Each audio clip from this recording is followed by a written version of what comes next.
me personally, like, I don't know, like, I still think that Josh could have stayed and Hope could have stayed and those girls could have stayed, and you know it would have been cool. Like I would have stayed, but then it got worse because when we were leaving and I had £20 and I got in the taxi and I was next to, you know, none other than Millie. It was interesting because you know it was what, June, July. You know, it was insane. We was on our way home, and then I told the guy where I live, and then he dropped me off at the bottom of the road. And I don't know, like I came home. I was actually at the bottom of the road, and I was just walking around, pacing myself back and forth. I rang one of the guys, and I was just talking about what I went through, and you know, my family have been texting me, calling me, wanting to know where I was, and I was at that age. Right? So you know, like if I imagine if I went off and did something like that today, I would. But I don't know. Like I'd like to create a comfort zone for a female, for a girl, for a woman, and I'd like to run it by her, you know. And I would, you know, I wouldn't necessarily go off and, you know, want to just be like, yeah, I'm gonna be reckless and be selfish, and you know, and I've never been that type of way. But I think, but from a sense of like being there at that time, what you got to understand is you could never call me out. You could never say, well, you know,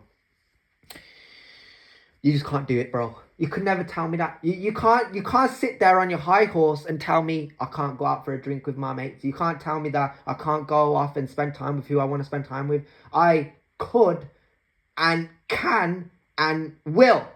And that's enough. That's it. That's all I need to tell you. But now there's too much respect on it. The emphasis is now on respect now, because you know, yeah, I'll go back to the pub. I'll go back to a pub. I'll socialize with family members, relatives, right? I'll even ride quad bikes and go karts and be a part of the culture and ride camels and go to Egypt and you know go wherever the goodness is, right? I'll take a part of the culture. But what people need to understand first and foremost is, you know, unless you plan it out, unless you write it down, unless you speak, unless you repeat what you want, like why you do what you do, you know, like Batman always is one step ahead of everything and everyone, you know? Batman is the type of character that has to undergo certain struggles, certain responsibilities. He's taken it upon himself to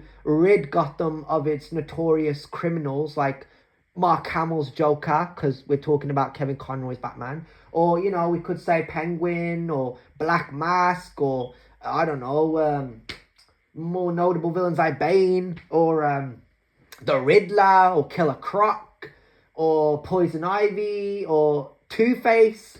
You know, there are a handful of villains in Arkham, you know, Gotham, right? I like the show. I like the characters. The first season, I liked James Gordon. I liked Ben McKenzie because of his role as James Gordon. He was so cool. You know, he went by Jim Gordon, but I still like him. I thought he put an interesting take. He brought an interesting take on the character, and he really impressed me. And it felt more like Law and Order. I don't know why. You just have to watch the first season of Gotham to know what I mean. But after a while, it became more on Batman and, you know, him having to become Batman. And I think they could have done that for season 6, season 7, season 8.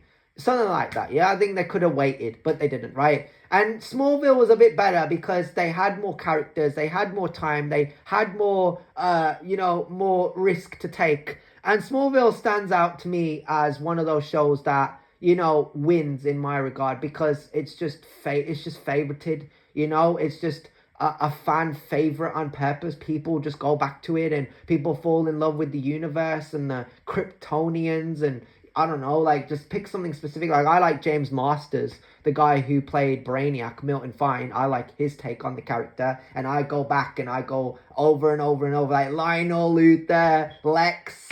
It's crazy, man. To think that I watched this, it finished in 2011, and I kind of could have watched it after it aired. I watched it in 2017 by myself, and boy, let me just tell you, yeah, 2017, when I watched it, I was like, oh shit, I can do that. Nah, seriously, in all seriousness, like I'm not talking about like what Clark did, but like Clark's abilities, Clark running, Clark doing, everything impossible.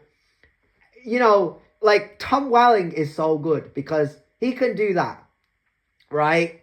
He can do everything that Clark Kent can do, but he's a parent now, and he's got a family now, and he's a family man, right? And I love that he has joined Michael Rosenbaum on the Talkville podcast.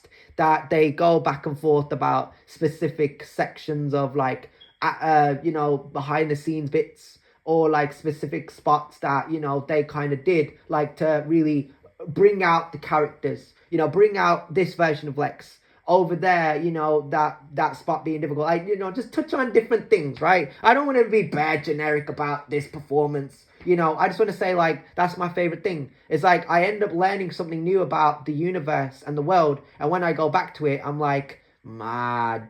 And I think that like Michael Rosenbaum even opening up about the season 7, like the issues and the politics and the fact that he was done with it. I think that explains why it felt a bit difficult to film certain scenes and feel good, because when you see his performance, he's not the same Lex Luthor. He's just Michael Rosenbaum, escaping the abuse of people, not paying him the amount of money that he needs. Like he needed to be recognized as like a commodity for the show, an asset, and he just wasn't. And that's what I'm trying to say. Like they abused him because they couldn't pay him more money. They couldn't say, we will offer you another deal. We will, let you know, what you're doing, here and there. Like, he just didn't get that. He just didn't get that idea that they cared enough to share with him. And I think that's the part that really hurts me the most. And I don't want people to think that, oh, when you're gone, I'm going to talk about you more. I feel it here, because when Kevin Conroy passed away, I was heartbroken. Like, I played Batman Arkham, and I still do to this very day. I feel very sad.